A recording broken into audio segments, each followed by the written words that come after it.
வணக்கம். இது உங்கள் பொலிட்டிக்கல் பார்க். நான் உங்கள் நண்பன். இன்னைக்கு தினத்துல பரப்புரை ரோடு ஷோ அதிமுக பொதுச் செயலாளர் எடப்பாடி பழனிசாமி அவர்கள் இன்னைக்கு என்ன பண்ணாங்க பார்த்தீங்கன்னா, கோபியில் ரோட் ஷோ பண்ணாரு. இப்போ அந்த கோபியில் ரோட் ஷோ பண்ணிட்டு இருக்கும்போது கொண்டையம்பாளையத்தை சேர்ந்த ஒரு நபர் மூச்சு திணறனால அந்த கூட்டத்திலிருந்து இறந்து போயிட்டாரு அப்படிங்கிறது இன்னைக்கு ஒரு செய்தியாக வந்திருக்கு. அதை ஏற்கனவே ஒரு கரூர் ஸ்டாம்பேடு நடந்துச்சு. அதுக்கப்புறம் பார்த்தீங்கன்னா நிறைய இடங்கள்ல விஜயினோட ஷோவில் நடந்துச்சு அப்படின்னு சொல்லிட்டு ஒரு பெரிய குற்றச்சாட்டு இப்போ தமிழ்நாட்டில் நிலவிட்டு இருக்கு.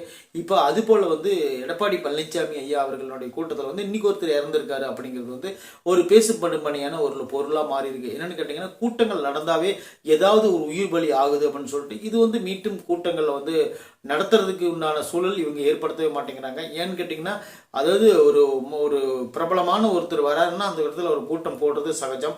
ஆனா இருந்தாலும் இந்த முடியாதவங்க, இந்த மூச்சுத்திணறல் இருக்கிறவங்க, வேற ஏதோ ஒரு ப்ராப்ளம் இருக்கிறவங்க கண்டிப்பா அந்த கூட்டத்துக்கு போய் தான் ஆகணுமா அப்படிங்கிறது நீங்களே கொஞ்சம் சிந்திச்சு பாருங்க. ஏன்னா இப்போ இருக்கிற காலகட்டங்களில் அந்த மாதிரி ஒரு காலகட்டங்கள்லாம் போயிட்டு பயங்கர குளிர், மழை காலம், புயல் இப்போ வர துத்துவா புயல் வந்திருக்கு. இன்னும் நிறைய விஷயங்கள் போயிட்டு இருக்கு. இந்த காலகட்டங்களில் நம்ம எவ்வளோ அளவுக்கு சேஃப்டியாக இருக்கிறோமோ அந்த அளவுக்கு இருந்தால் தான் ஓரளவுக்கு நல்லா இருக்கும் அப்படின்னு சொல்லிட்டு நான் நினைக்கிறேன். சரி, ஓகே, இன்னைக்கு வர நடந்த சம்பவத்தை பார்த்துட்டோம். அவர் என்ன பேசினாரு அப்படிங்கிறதையும் நம்ம சின்னதாக அவர் தொட்டுட்டு போயிடலாம். இப்போ அவர் என்ன சொல்லியிருக்காருன்னு பார்த்தீங்கன்னா, அதாவது செங்கோட்டையன் அவர்களை பற்றி டைரெக்டாக தாக்குறாரு. இங்கிருந்து அங்கே போய் தூய்மையான ஆட்சி கொடுக்குறேன் அப்படின்னு சொல்கிறீங்களே, அப்போ எம்ஜிஆர் காலம் தொட்டு அம்மா காலம் தொட்டு என்னோட காலம் வரைக்கும் நடந்தது தூய்மையான ஆட்சி இல்லையா அப்படின்னு சொல்லி அவர் கேட்குறாரு. அவர் கேட்குறதுலையும் ஒரு நியாயம் இருக்குது. ஏன்னு கேட்டிங்கன்னா, எம்ஜிஆர் காலங்களில் எம்ஜிஆர் துதி பாடினார். அடுத்து பார்த்தீங்கன்னா அம்மா காலங்களில் அம்மா துதி பாடினார். அடுத்தது எடப்பாடி காலங்களில் எடப்பாடி துதிக்கு பாடிட்டு கடைசியாக நீ போய் இப்போ வேற இடத்துல சேர்ந்துக்கிட்டு அந்த இடத்துல தூய்மையான ஆட்சி கொடுக்குறேன்னு சொல்லிட்டு நீ சொல்கிறியே, மனசாட்சி இல்லையா அப்படின்னு சொல்லிட்டு எடப்பாடி அவர்கள் அவரை பற்றி டைரெக்டாகவே கேட்குறாரு. அப்புறம் ஆள் அப்படியே தான் இருக்குங்க, ஆனால் அவர் போட்டிருந்த துண்டு தான் மாறி போச்சு. ஏன்னா இங்கே ஏடிஎம்க்கு துண்டு போட்டிருந்தாரு, அங்கே போய் தாவாய்க்கா துண்டு போட்டுக்கிட்டாரு, அவ்வளோதான். மற்றபடி எதுவும் மாற்றமானதா எனக்கு ஒன்றும் தெரியல. அவர் போனது ஒன்றும் கட்சிக்கு ஒன்றும் பெருசாக இழப்பா நான் அதை பார்க்கவே இல்லை அப்படின்னு சொல்கிறாரு. நீங்கள் இருக்கிற இதே கோபியில் தான் என்னுடைய மக்கள் படையை பாருங்க அப்படின்னு சொல்லி அவர் சொல்கிறாரு. அந்த மாதிரி ஒரு டைரக்டான ஒரு தாக்கல் எடப்பாடி பழனிசாமி அவர்கள் செங்கோட்டையன் அவர்கள் டைரக்டாக தாக்கியிருக்கார். அதுக்கு காரணம் என்னன்னு பார்த்தீங்கன்னா, அவர் கட்சியிலிருந்து அவரால் விரட்டி விடப்பட்டவர் தான் செங்கோட்டையன் அப்படிங்கிறது உங்களுக்கு தெரியும். விரட்டி விடப்பட்டவர் அப்படிங்கிறத தாண்டி அடிப்படை உறுப்பினர் பதவியிலிருந்தே தூக்கிட்டார். அதற்கு காரணம் செங்கோட்டையன் அவர்கள் அடிக்கடி டெல்லி போய் அமித்ஷாவையும் மோடியும் சந்திச்சுட்டு வந்தது தான் காரணம் அப்படின்னு சொல்றாரு. நான் ஒரு தலைமை இருக்கும் பொழுது எனக்கு தெரியாம நீ போய் தனி விமானத்தில் போய் அங்கே போய் சந்திச்சுட்டு வரேன்னா அது என்ன காரணம், அது என்ன ஒரு பிரச்சனை உங்களுக்குள்ள, அதை எங்கிட்ட நீ கேட்டிருக்கணும், நீ போகும்போது நீ எங்கிட்ட கேட்டுதான் நீ போகணும் அப்படிங்கிற மாதிரி அவர் சொன்னாரு. அதுவும் ஒரு வகையில் நியாயம்தான். ஏனென்று கேட்டால் ஒரு தலைவர் இருக்காரு, அந்த தலைவரை தாண்டி நாம போய் இன்னொருத்தர் அவர் தலைமையில இயங்கிட்டு இருக்கிற மேல் தலைமையை போய் சந்திக்கிறது தப்பு தானே. இந்த தலைமை கிட்ட கேட்டுட்டு இந்த மாதிரி நான் போய் பார்க்க போறேன், அவங்க கிட்ட என்ன கொஞ்சம் பேச வேண்டியது இருக்கு அப்படின்னு சொன்னா இவரே அனுப்பி வைக்க போறாரு. இல்லைன்னா நானும் வரேன் வா போலான்னு சொல்லிட்டு கூட்டு போறாரு. ஏன்னா இவர் போய் தனியா பார்த்துட்டு வந்ததுதான் இவருக்கு அது ஒரு முரணாப்பட்டிருக்கு. அதனாலதான் செங்கோட்டையன் அவர்களை கட்சியிலிருந்து நீக்கினாரு. அது நீக்கின உடனே அவர் உடனே ஒன்று சொன்னாரு. அது என்னன்னு பாத்தீங்கன்னா, ஒருங்கிணைந்த அதிமுகவை உருவாக்கணும் அப்படின்னு சொல்லிட்டு எதிர்பார்த்தாரு. ஒருங்கிணைந்த அதிமுக என்னன்னா, அதாவது கலைஞ்சு போனவங்க எல்லாம் ஒன்று சேர்த்தணும் அப்படின்னு சொல்லிட்டு டிடிவி தினகரன், சசிகலா, ஓபிஎஸ் இவங்க எல்லாத்தையும் ஒன்று சேர்த்து ஒரே அதிமுகவா நம்ம நிக்கலாம், அப்பதான் நம்ம ஜெயிக்க முடியுங்கிற ஒரு ஐடியாலஜி அவர் கொடுத்தாரு. ஆனா அந்த ஐடியாலஜி எடப்பாடி பழனிசாமி அவர்களுக்கு முரணா இருந்திருக்குன்னா அதுக்கு காரணம் என்னன்னு பாத்தீங்கன்னா, மீண்டும் கலைச்சிட்டவங்களை மீண்டும் கட்சிக்குள்ள சேர்த்தா நம்மளுக்கு இருக்கிற மதிப்பு இருக்குமா அப்படின்னு சொல்லிட்டு அவர் யோசிச்சிருக்காரு. அதனால யோசிச்சதுனால என்னாச்சுன்னு பாத்தீங்கன்னா, அவரை வேண்டாம், எப்படியும் அந்த மாதிரி ஒரு எண்ணமே வேண்டாம், கழிச்சுட்டது தான், வேண்டாம் தான் அப்படின்னு சொல்லிட்டு எடப்பாடி அவர்கள் தீர்க்கமான முடிவா எடுத்துட்டாரு. எடுத்த உடனே அப்படின்னா நான் கண்டிப்பா இதுல கோர்ட்ல கேஸ் போடுவேன் அப்படிங்கிற மாதிரி சில விஷயங்களை பேசங்காட்டியும் இவர் என்ன பண்ணாருன்னு பாத்தீங்கன்னா, சரி ஓகே அடிப்படை உறுப்பினர் எடுத்துட்டாரு செங்கோட்டையன் அதுக்கப்புறம் வெளியே வந்த உடனே வந்துட்டு என்ன பண்ணாருன்னு பாத்தீங்கன்னா, ஒண்ணு நம்ம எந்த பக்கம் போகலான்னு சொல்லிட்டு ஐடியா பண்ணிட்டு இருந்தாரு. சேகர் பாபு பக்கம் போய் திமுகவில் சேர்ந்துடலாமா, ஆல்ரெடி செங்கோட்டையனும் சேகர் பாபும் நண்பர்கள், அவங்க ரெண்டு பேரும் போய் சேர்ந்துடலாமா திமுகவிலேயே, அல்லது வேற ஏதோ ஒரு பக்கம் போகலாமா, டிடிவி தினகரன் பக்கம் அவங்க பேஸ் கிடையாது. ஏன்னு கேட்டீங்கன்னா அவங்களுக்கு இன்னும் ஒரு கரெக்டான ஒரு பேஸே இல்லை, 3 பேர்த்துக்குமே கிடையாது.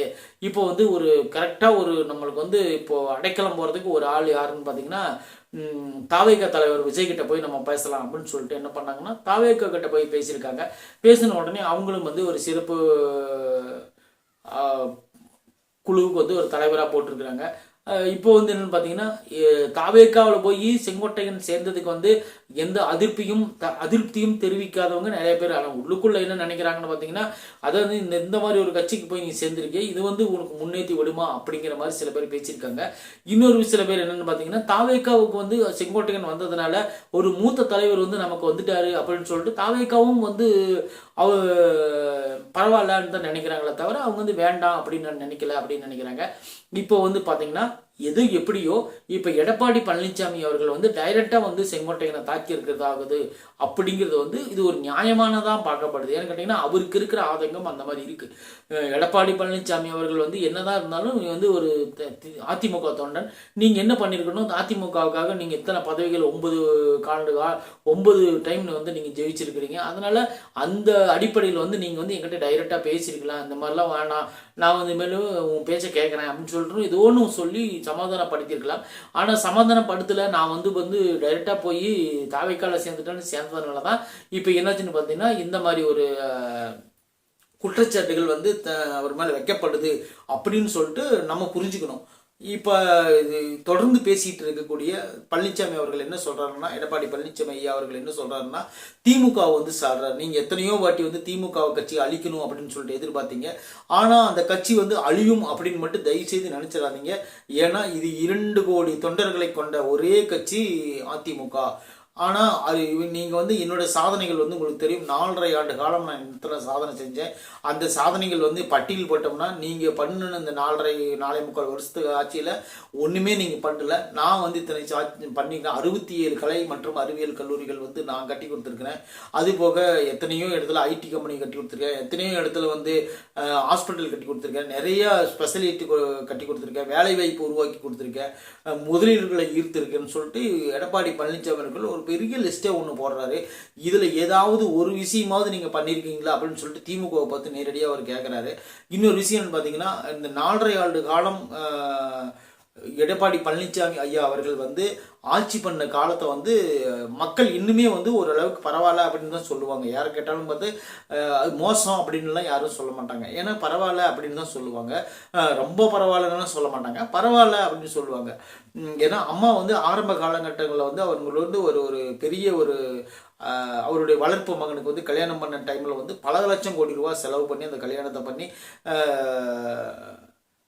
அந்த ஒரு பிளாக் மார்க் எடுத்தாங்க. அடுத்தது வந்து பார்த்தீங்கன்னா சசிகலாவும் இந்த அம்மாவும் வந்து ஒரு அக்யூஸ்ட் அப்படிங்கிற மாதிரி ஒரு சூழ்நிலை ஏற்படுத்தி தண்டனை வரலும் போய் அதுக்கப்புறம் வந்து அவங்க இறந்து போனாங்க. கடைசி காலங்களில் வந்து அவங்க நல்லது செய்யணும் அப்படின்னு நினச்சி இறங்க போக அவங்க வந்து இறந்துட்டாங்க.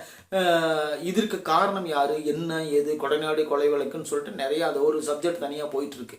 ஆனால் அதெல்லாம் இருக்கட்டும். ஒரு வாரம் இப்பொழுது நடத்துகின்ற இந்த சட்டசபை தேர்தலில் அதிமுக வந்து டைரக்டா வந்து செங்கோட்டையனை தாக்கியிருக்காங்க. இதுக்கு உண்டான கருத்தை வந்து நாளைக்கு தான் அவர் என்னன்னு பிரதிபலிப்பாரு அப்படிங்கிறத நம்ம பார்க்கலாம். இப்போ வந்து இந்த சாவு அப்படிங்கிறது நீங்க பார்த்துருப்பீங்க.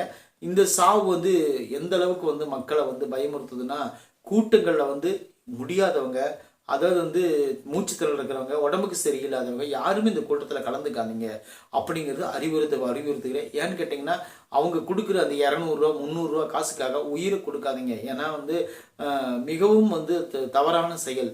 இப்போ காசு கொடுத்து ஒரு இடத்துல கூட்டத்தை கூட்டிகிட்டு போகிறாங்கன்னா அந்த இடத்துல வந்து நீங்கள் எந்த அளவுக்கு சேஃப்டியாக இருக்கணுமோ அந்த அளவுக்கு சேஃப்டியாக இருங்க. தள்ளு முள்ளு பண்ணிட்டு போய் உள்ளே போய் பார்க்கணும்னு நினைக்காதீங்க. அது வந்து ஆபத்தான விஷயம். தூரமாக இருந்து பாருங்கள். அல்லது வந்து நீங்கள் பக்கத்தில் போய் பார்த்து என்னதை சாதிக்க போகிறீங்க? எதுவுமே கிடையாது. உயிர் போகிறது தான் மிச்சம்.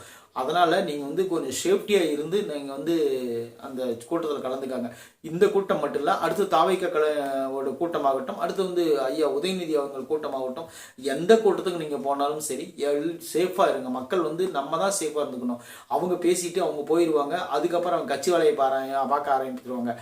நீங்கள் இறந்து போனவங்களை வந்து பார்த்துட்டு இருக்கிறதுக்கு அவங்களுக்கு இப்போ டைமே கிடையாது. ஏன்னா அவங்களோட வேலையை அவங்க பார்க்குறாங்க. நீங்கள் உங்கள் வேலையை நீங்கள் பாருங்கள். காசு கொடுக்குறாங்களா, கூட்டத்துக்கு போகிறீங்களா, போங்க, ஒரு ஓரமாக நின்று பார்த்துட்டு வாங்க. அது கூட்டத்துக்குள்ளே போய் நெருக்கிட்டு நீங்கள் செத்துறாதீங்க. ஏன்னா உயிர் அப்படிங்கிறது சாதாரண விஷயம் கிடையாது. ஏன்னா உயிர் போச்சுன்னா அந்த உலகத்தில் வேறு எதுவுமே கிடையாது. அந்த மனிதனுடைய சாப்டரை அதோட க்ளோஸ்டு. அந்த குடும்பத்தை நினச்சி பாருங்கள் எவ்வளோ கஷ்டப்படுவாங்கன்னு. ஸோ சேஃப்டாக இருங்க, சேஃப்டியாக இருங்க. எல்லோரும் வந்து ஓரளவுக்கு முக்கியமாக பெரியவங்க வயசானவங்களை சொல்கிறேன், நீங்கள் போகும்பொழுது தயவு செய்து தூரமாக இருந்து பாருங்கள். கூட்டத்துக்குள்ளே கலந்துக்காதீங்க, கூட்டத்துக்குள்ளே நெருக்கத்துக்குள்ளே போகாதீங்க. நன்றி, வணக்கம்.